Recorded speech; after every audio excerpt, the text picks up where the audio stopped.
All right. So, Dr. Trista, it is amazing to see you once again. Could you believe that we are wrapping up In 2023? December. That That is month's just flew insane by. that it's 2023. Oh my gosh. I feel like this year went by really, really. Do we say this every year? But Probably, I really do feel like it went by probably. really quickly. But I must say that amongst all the things that has happened this year, and there's been plenty, but one of the things that kind of struck me lately is just how many reflecting on the pandemic, and even though we're starting to resume somewhat of a new normal post, not really quite post pandemic, because there's still Mhm. thousands of hospitalizations every day, but we're starting a somewhat new normal lifestyle since the pandemic. And I started to really look at those numbers. And it's interesting. So we know that over 338, I believe the latest number, 338 million people live in the US. And we know Mhm. that at least 98 million cases of COVID has happened. Or has been reported, and those are just the ones that are reported. So uh, Mhm. we can probably assume the number is much larger than that. But out of those, over a million people in the Mhm. US has died as a result of COVID-19. So that being said, that's a lot of people. So chances are most of us, if not all of us, probably Mhm. know someone who has a loved one or a close loved one who died as a result of COVID, or personally know someone who died as a result of COVID. And that's COVID alone. That's not even Yeah. including all the other causes of deaths, like random accidents, heart disease, cancers, The all the other top usuals. causes. Say that one more Mhm. time. The usuals. The usuals, yeah. Not including them. So chances are most of us have experienced some level of death in this past year. So we wanted to really talk about that topic today because as much as we're excited about the holiday, and part of our excitement about the holiday is the fact that we've probably most of us have made it through some trial for the year. So the holidays kind Mhm. of represent this kind of like you came over, you have overcome representation. But for some people, including myself, the holidays may not be the most exciting because it's symbolic of the loss of someone who is dear and important. So this is, you guys know I've talked about it. This has been a very trying year and a very revealing year for me. I definitely, this is not the first person I've lost that's close to me. I've lost loved ones before. Certainly my grandmother, who is like my matriarch of the family. Dr. Trista, you have lost someone very close to you this year. If you want to share with Last our followers, year. I'll have you share that part. Yes, my mom passed away in May of 2021, actually. So it's been a year now Oh my already. gosh, it's been a year? Been a year, but it feels like it was just yesterday.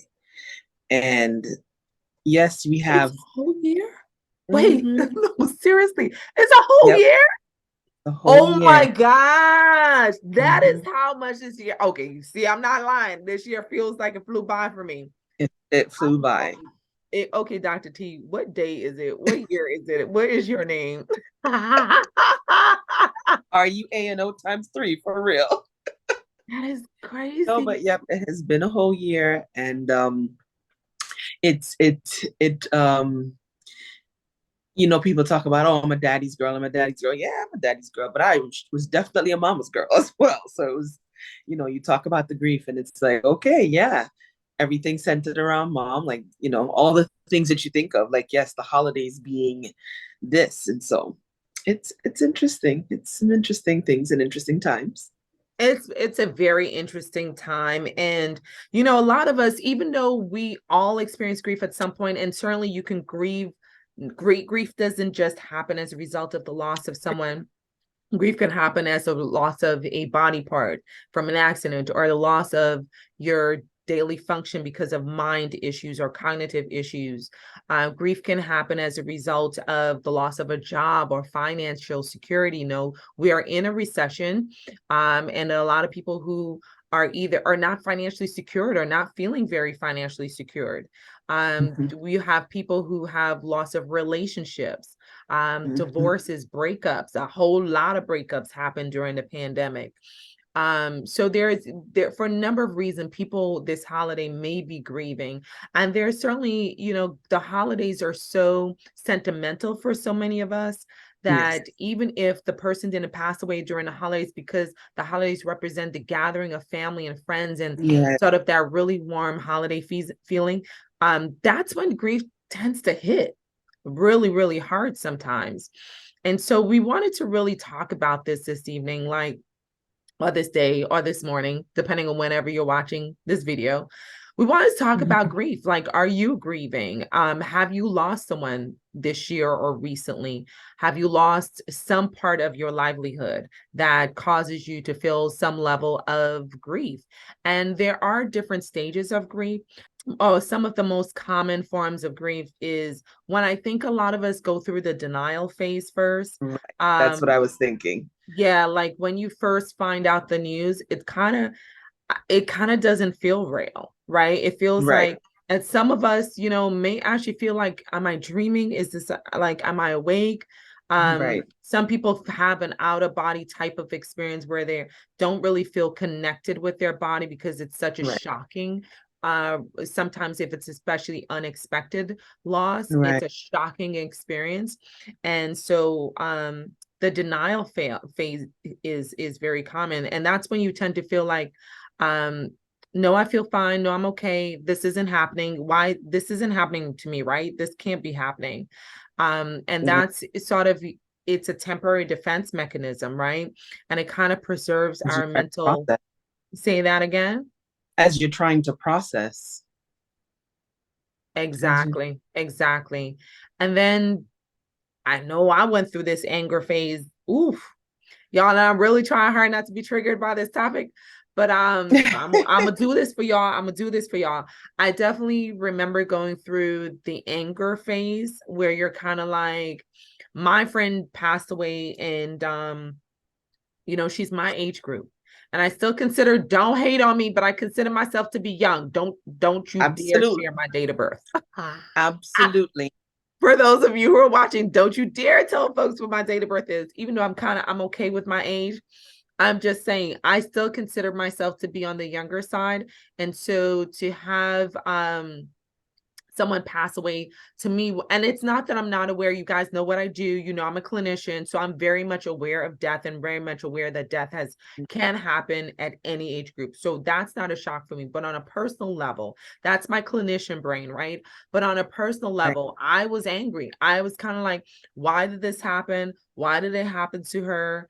Just going through, you know sort of the scenario, the process, the end result. And yeah, anger. Did you feel like you went through an anger stage? Yes, I would say that I did not go through the denial stage, which with the loss of my mom. In subsequent people passing away recently, I've had some of that, but it's less uh not aggressive, but it's less it has less of an effect. Like Mm-hmm. recently finding out, someone that worked at my old church that I just really, really enjoyed, and I had his phone number, and he was on my mind for the past couple months, and I kept saying I should just text him and see if it's still the same number.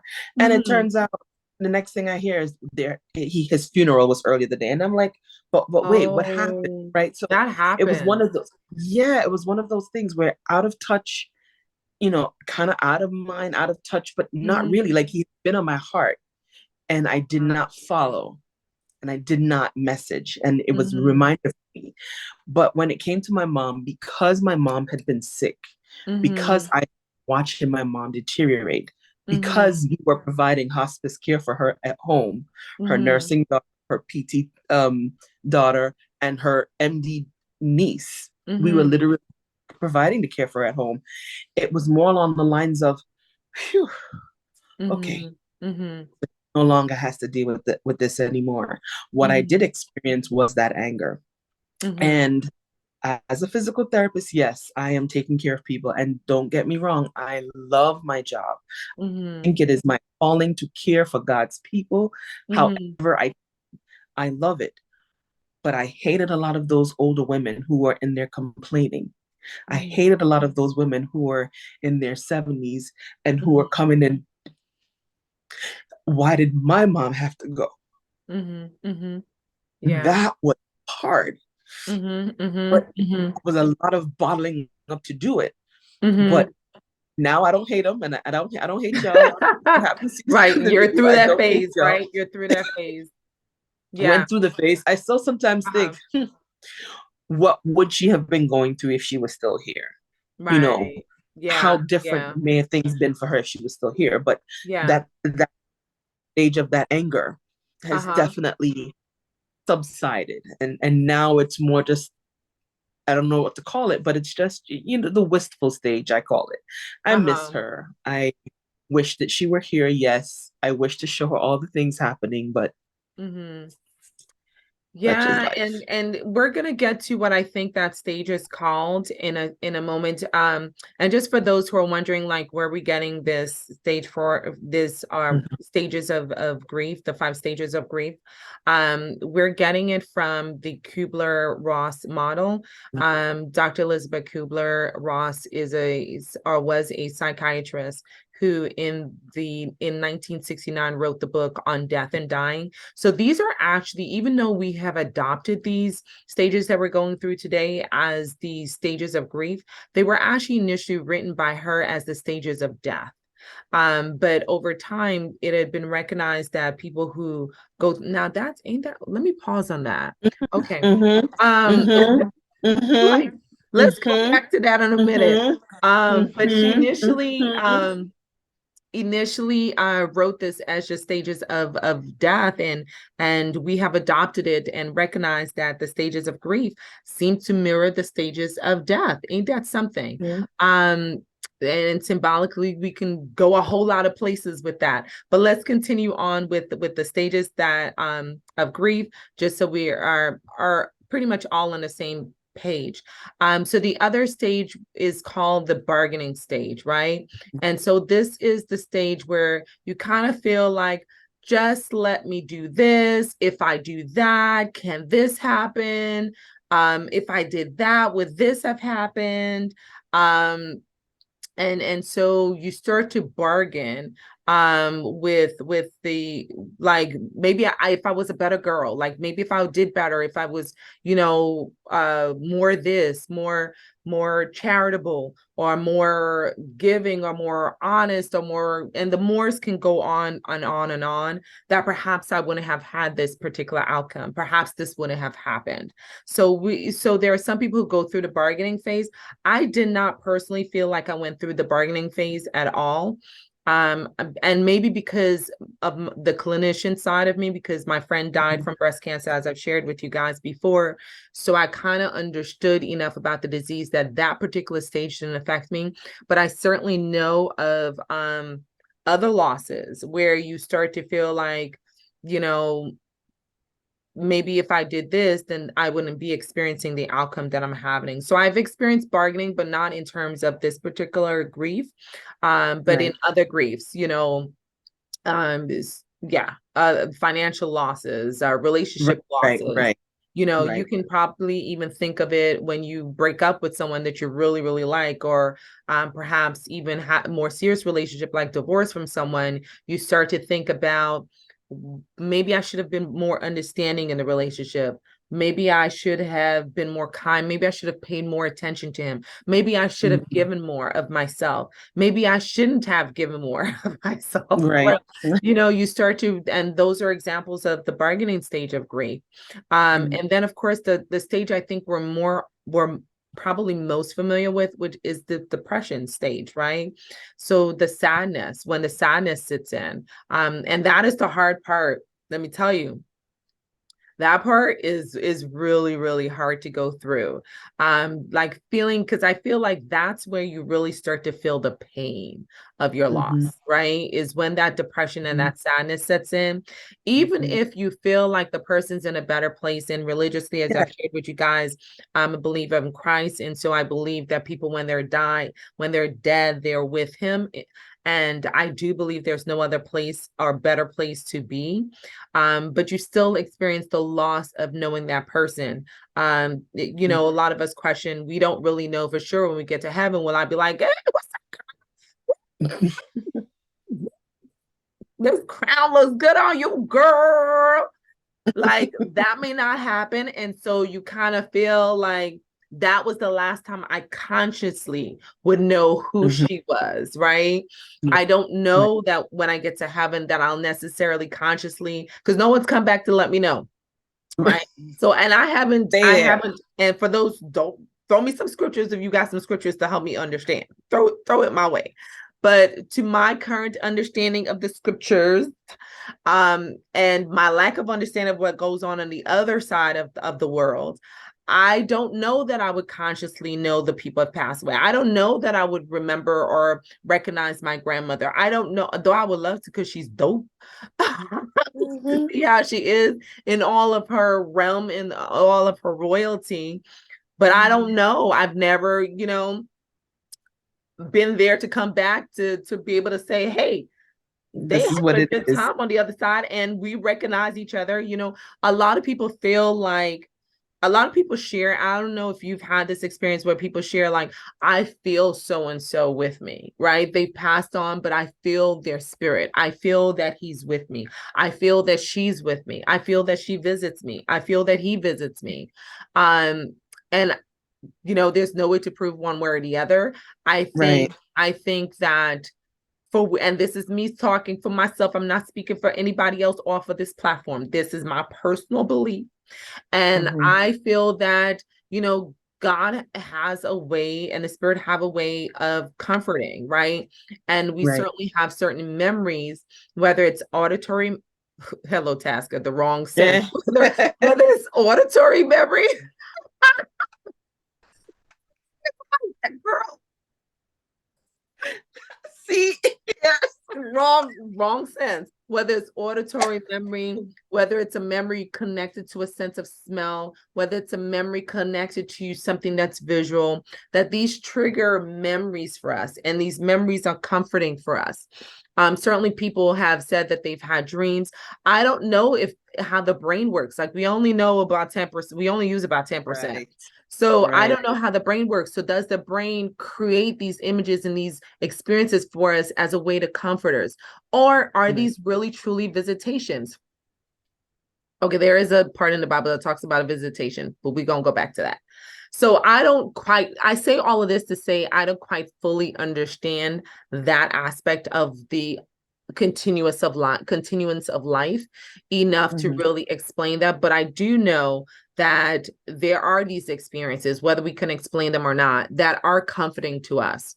And I don't know if it's just our brain or our father trying to give us some comforting in a given moment, whether these are truly experiences and they are like, girl, if you could see how it looks on this other side, you won't be tripping over him. Shoot, like, I don't know if they're like, I girl, don't know like, either. if you only understood, like, these angels, like, they all bow, right? Like, Michael, like, he's like totally bomb. So I don't know what that experience is like. So for Right. us who are Right. on this side where we don't really understand, there is a longing. Like there's a time I know for me, I feel like I don't know if I'll ever consciously see this person again. And I Right. consciously would want to hug them again and say, girl, how you doing? What's up? I would consciously want to be able to have that experience again. I would consciously love to be able to hug my grandmother. I would consciously be able to hug my uncle, but like, yo, I still use the books that you studied from. Mhm. Um, Mhm. but we don't have those types of experiences. And so there's a longing. And so I think the sadness, and I will say for me, these stages are not a continuum. And I think there are psychiatrists that have actually shared that you don't go on a continuum. You don't go Right. stage one, okay, stage two, okay, Right. past that goal, stage three. Like for me, I sometimes oscillate back and forth between different stages. Right. And until you get to the point of true acceptance, and I don't know what determines who goes through what stages how long. I think there are much of a lot of variable factors, right? Like, was this Right. expected or unexpected? Was it Right. how close was the relationship to the person? I think all these are factors that determine how long we stay in this grief and how emotionally mature we are, Right. right? Right. So if you're not And emotionally and even mature, mm-hmm, speaking on the emotional maturity, like one of the things that I'm experiencing now is um because of the relationship my son had with my mother. So mm-hmm. as sick as she was, because she also had cancer, as sick as she was, that was his soccer partner. So Oh, she had cancer and a spinal fracture that had to be surgically repaired. So my mom used to stand between two lawn chairs out in the backyard and kick soccer with my son, wow. right? So these are the memories that he has. This is the person that he's closest to besides his parents. And so in many situations now, he will start triggering because as when he hears certain gospel songs, he will start crying and say he misses his grandmother. Now, what am I supposed to do with that? Oh, that's We go to interesting. church and we're Gospel songs. worshiping. We Mm-hmm. go to That's what my mom's saying. And when she worshiped openly. She's in Mm-hmm. the midst of her pain and everything else, but she worshiped openly, singing at the top of her voice, hands raised in the air, just in awe of her awesome God. And so now he hears music and he watches me worship that way. And he starts to miss his grandma. And so he gets into that kind of thing. So you're having this, I wish he had more time, but I'm glad for the time that he had. Mm-hmm. And that's, I think that's a layer of grief that we may not even think about. It's not just that we're now grieving, but those that we care for are grieving. And so knowing how to Mm-hmm. show up and be there for them as they grieve, as the little ones who may not quite understand everything. It's to the point where I think that he starts to use saying that he misses his grandma to express himself being sad. Because it would be a random thing and he would start, I miss my Mm-hmm. grandma. And I think it's he's trying to verbalize. That's the way he knows how to express his sadness. Mm-hmm. But and there's some of these layers that come in with it. So it may not be a child for you out there. It may not be that your child is grieving. It may be your spouse that's grieving. Mm-hmm. You may not have felt the closeness in the relationship, but you may feel your heart breaking for that family member, for that, a close friend, whatever the case may be. So Right. there's a layer of it as well that comes along with it. That's hard. I never really even thought about the fact of kids grieving. And again, it's because I'm not a parent. And so that's interesting to hear just how he is processing death, because I'm sure it's an ongoing processing for him to try to Mhm. understand one day she's here and then the next day she's gone. But Mhm. I think it's a beautiful thing that what triggers the memory of her is her worshiping. Like, I think that's absolutely beautiful. Mhm. That's like, what a beautiful symbolic way of remembering someone, and kind of, to me, it brings on a sense of hope, uh, Mhm. if a child feels that connection, then perhaps, like, how beautiful would be if she's worshiping in that moment in his presence, and so that's what he's feeling. So I think there's, and that leads us to the final stage called acceptance. And Mhm. I think, sometimes one of the hardest thing about grieving is that people, there is no time frame, right? But people have a time frame when it comes to their tolerance of you going through grief. And Mhm. so sometimes people may say things out of a lack of understanding, like, oh, you're still grieving, like you're still that affected by her, like you really still feel that way. um so it's interesting. It's interesting Mhm. that some people have this arbitrary time frame as to when they feel that your grieving should be done, or the acute phase of your grieving should be done. As some people, or I think I heard this, someone said, and I don't remember who said it, was a guy, I don't remember his name, but he said something that I thought was very beautiful. The fact that a lot of times we grieve because we love the person so much, because there was so much we have yet to experience with that person, so many dreams, so many things we want them to see. Like I, to this day, I was like, wow, she will never see me walk down the aisle or see any of the other accomplishments I still want to accomplish in life. Like she's just not going to be there. And I never envisioned her not being there.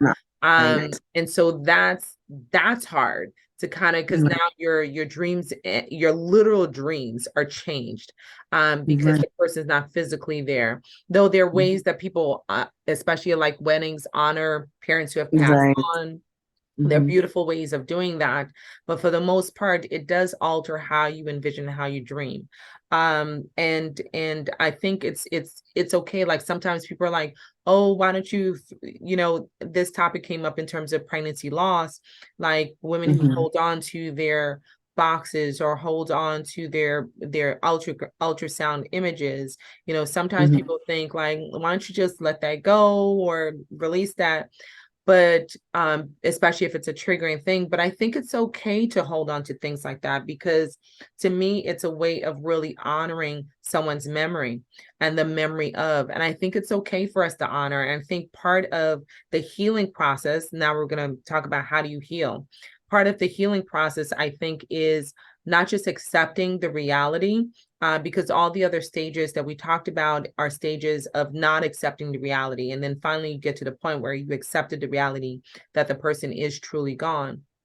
And it doesn't necessarily mean that you're happy-go-lucky and everything's back to normal, because grief is something that you learn to live with. You don't ever stop grieving. Like my grieving is different now that my grandmother passed so many years ago. I feel like now the sadness doesn't kick in like it did in the very beginning. Now I feel just kind of like, she was such a matriarch to me, that I think of her, I think of legacy, and I think of just how amazing of a woman, how much I admire her now. So that's what my thoughts are now. And so your grieving changes and you sort of live and go through grief. So through the holidays, I think it's okay to honor that person. I think it's okay to do something symbolic, to represent and include them and include their memory for the holidays. It may make some people uncomfortable because not everyone is in the same space, in the same emotional space. So some people might have gone through their grief and they're already in the acceptance period, and you may still be in one stage or another. So people in the same family who have lost the same loved one may be going through different stages of grief, and that's important for people to know. And it's also important to allow the other person to go through their phase, knowing that the relationship defines that, the suddenness defines that, the event itself, like some people are more connected to where they feel cancer is a trigger for them, maybe because they had a personal experience or a personal scare. So people have different ways of going through grief, and people may not be on the same timeline, even though it's the same person that they're grieving. So just being open to, as a family, and even really talking about it as a family, like families get together after they've lost someone. And now, unfortunately, we know millions of families have lost someone at least to COVID, not including everything else. It's okay to have that discussion at the table. I think sometimes we try not to discuss it because, one, we don't want to trigger the other person. Yeah, we want to just keep the holidays happy. But that's not being honest, and that honesty and bottling down those emotions kind of prevents us from truly going through the process and healing. So there may be a moment during the holiday, and it's okay if you have a moment through the holiday where you shed a few tears because you missed that person. And the holidays, like my girlfriend passed away right after the holidays. And for me, I'm sort of approaching the holidays with a little bit of caution, because of that. But I'm open to shedding a tear, to feeling sad, and I feel like that's okay. I feel like that's a part of the process. This is my first holiday without her, without her presence, and Christmas was hard because Christmas she was very ill. And we had a beautiful um Zoom meeting and Christmas as she was in the hospital, because that's how she does. And one of the beautiful things that she did that helped, I think, us as a group who were close to her heal, is the fact that she created this I'm not going to say the platform, but a group chat, because they ain't giving us no coins, group chat. And that group chat, though she is no longer there to participate, it was sort of her way of keeping us all updated as to how she was doing when she was in the hospital. And that group chat now has become a support group. Like, we're still messaging. We literally are still messaging this week, and have messaged the entire week. We just celebrated as a group her son's birthday. So it's, she left us this group where we're sort of and in this group every now and then, people share hard days, because we all have different symbolic hard days. Sometimes it's the sharing of a birthday. Sometimes it's, oh, this is a day we did this. And so when we have those hard days, we share it with the group and say, hey, I'm having a hard day today. How my birthday and her birthday are just literally days apart. And we were exactly the same year, same age, and just literally 4 days apart. So the birthday season was hard for me. But the way I turned it into, so talking about honoring someone, so because she is a now a pink warrior on the other side of breast cancer, I used that month to, because it was a breast cancer awareness month, even though she's technically in November, I'm in October. I use that month to honor her memory by bringing awareness to breast cancer. And that's how I've been doing it. I did the same thing when my mentor passed away, and that hit me hard too, because I felt like, my gosh, it was so much I needed to learn from this woman. And I felt the loss of just being able to really vibe with her on all of her brilliance when it comes to studying. But she also passed away from breast cancer the year before. And so I honor their memories by remembering to carry on the battle in whatever way I can, from awareness to supporting financially the efforts towards a cure for breast cancer, or at least access for Black women. Okay, because she had a very aggressive form of breast cancer, which primarily affects Black women, or disproportionately affect Black women. So getting the access to Black women so we can get early diagnosis, early treatment, so that we are aware of our modifiers, like way that we can modify our lifestyle and minimize the risk of breast cancer. That's important to me. Education is important to me, which is why we do this platform. So how do you get through the holidays? Like, what's your game plan? I'm not even so sure. I think I kind of let it be a go with the flow. So, one of the things that we did on our first holiday without my mom, um, my sister and I decided that since we couldn't be together, we would cook the exact same meal and sit down and have the meal together. So that was kind of like our way of bringing it in, because and we tried to do some of the other things that she would generally do. Like, my mom was a big fan of Christmas morning, that you'd get up and you'd had this like fruit salad, and then of course you'd make the West Indian version of breakfast. You'd have your cocoa tea, you'd have your fresh bread. If there was a ham done, you'd have some ham on that, with some a little zaboka, a little pear, all the good things that we would have as a Caribbean breakfast. And no, y'all, it was not the bacon and eggs and the grits, and we don't mind that. We have our own traditions. Everybody got their traditions, but because we don't necessarily eat all of the things for all the health reasons, we try to do at least lunch instead of breakfast. And yes, there was a lot of things that you probably should still not have, except if you're having a big feast and you're going to go jog around the park. But we had a little bit of it, and it was kind of done in her honor. So in this upcoming Christmas, I'm not sure if that's what we're going to do again. I'm just unsure as to what we're going to do, because there have also been some additional changes. So though she passed away in the Caribbean, where she lived in the US for the end was in Florida. And we no longer live in Florida, so we don't even have the same environment that she was in last. And so I think a lot of it is going to be me making it a good experience for my son, Mm-hmm. not negating her or any of her presence and not Yeah. trying to make him forget, Mm-hmm. but to give him the enjoyment that yes, things may change, but it doesn't mean that we cannot enjoy our life the way that it is. Yeah. And it's funny that you talked about the fact that she had started your support group, Mm-hmm. because during COVID, my mom and her sisters started a similar support group on a probably Mm-hmm. similar platform, Mm-hmm. be named, Mm-hmm. um, that is now become a group chat for the family. And I will admit, I am the bad daughter that refuses to chime in. I don't speak on it. I kind of look at the Because things. we're You know, busy.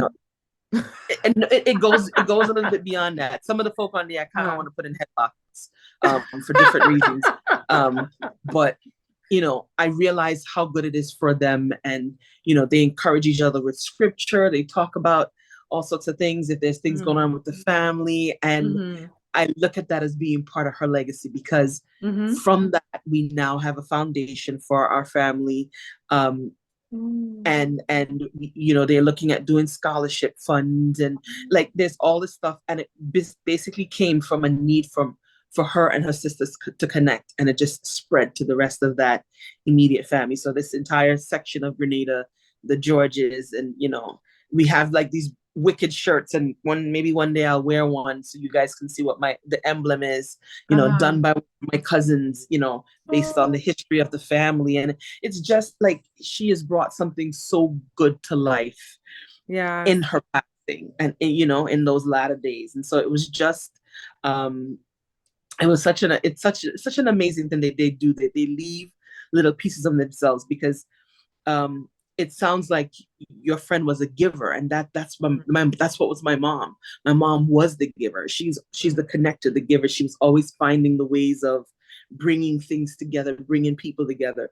It used to crack me up that whenever there was a new version of like connection, like social media or something. Mm-hmm. So she was always the one telling me, "Oh, do you know how to use Skype? Oh, let's Skype. Oh, Oh, let's whatever." Yes, she was the one introducing me to a couple of them, and I was like, "Ma, I don't know what you're talking about." She's like, "No, no, uh-huh. no, it's easy. Just get on." And I'm like, "Okay." Okay, so now maybe I'll be just lost. She's not around to show me the new stuff no more, so I'll be Oh, lost. I know. I mean, But it's and what were you gonna say?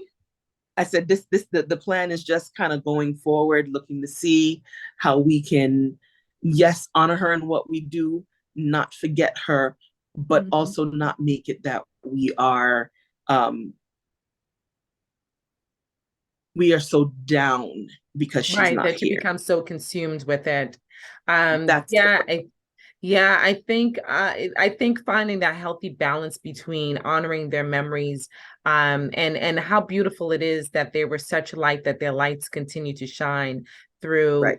these legacies. I like that you said the word legacy, through these legacies that they have left us. That they were such beautiful souls that they left us way to be comforted with their own passing. Like it's just like I think that's just that speaks volume to the lights that they Mhm. are. And I think it's a very fine line between becoming consumed by grief, where you do nothing else but grief. I think that's where grief becomes dysfunctional, where you're not able to function Right. throughout the day. You're not able to do your daily activities because you're so consumed by the emotions, are the stages of grief that you're going through. So I think that's an alarm when you're trying to figure out, am I grieving healthily, right? Am I able to live? Am I able to function? Am I having dysfunction in my relationships because I'm grieving so much? That's when grief becomes a little dysfunctional. But in terms of having these moments that we talked about, without being consumed by the emotions themselves, but still having that nice opportunity to honor the memories of our loved ones, Mhm. I think it's a beautiful thing to do. But I'm glad that you mentioned the aspect of walking that fine line and sort of balancing both things, being functional but still honoring their memory. And I think at Mhm. some point after we've gone through those stages of their acute grief, then it's time to really focus on, how can I honor them? How can I, for what Mhm. she stood for what he stood for, for what they stood for. How can I continue the work that they have started on this earth, to make sure that their legacy continues? And legacy doesn't always have to be through your offspring. Legacy can be through foundations, as you mentioned. It can be through some type of healing opportunity in their name. So there are so many ways that we can honor our loved ones, keeping their memory alive, keep talking about what they stood for, especially if they were like civil rights leaders, talking about what they stood for, what they represented, what they accomplished is important to keeping their memories alive. So that being said, we share with us, those of you who have experienced grief or who may be experiencing grief now, like the rest of us. Y'all, I made it through. I didn't think I was gonna make it. Whoo, there were a couple of rough points, but I made it. I made it because this is a triggering topic for me. So I made it through.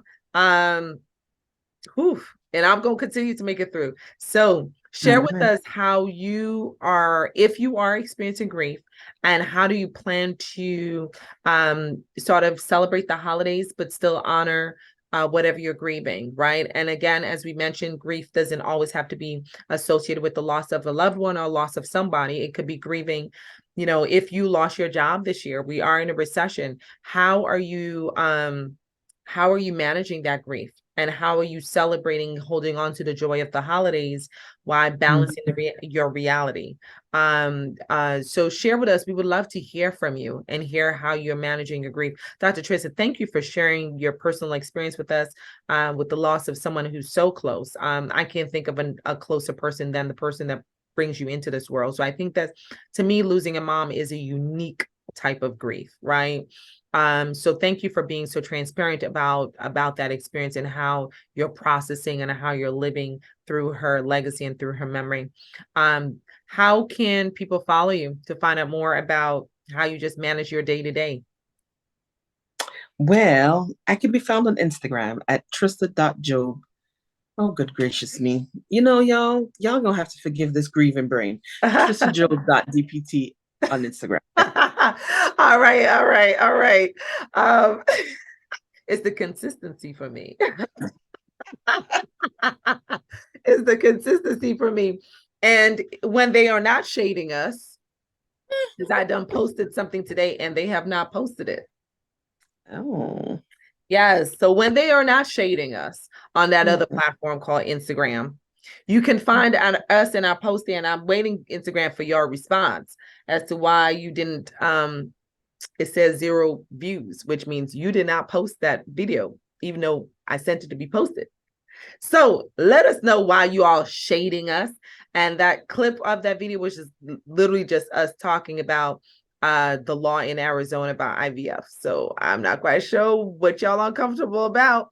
We're talking about IVF and laws and how people should be conscious and aware of the ownership of their embryos, but somehow that was flagged. So we want to know why. I sent y'all a message. Anyway, this is not for that. But needless to say, you can find us as y'all can see, this is a fresh issue, very fresh.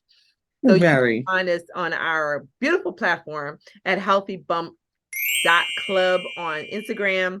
And that's where you typically will find our clips if they would just stop hating on us. And our quick tips of different health topics, bite-sized topics, so that you can get that nice, rich, educational information about health. And then you can meet us over here where we love to like sit back and really have those deep conversations and bare our soul before y'all and our medical knowledge.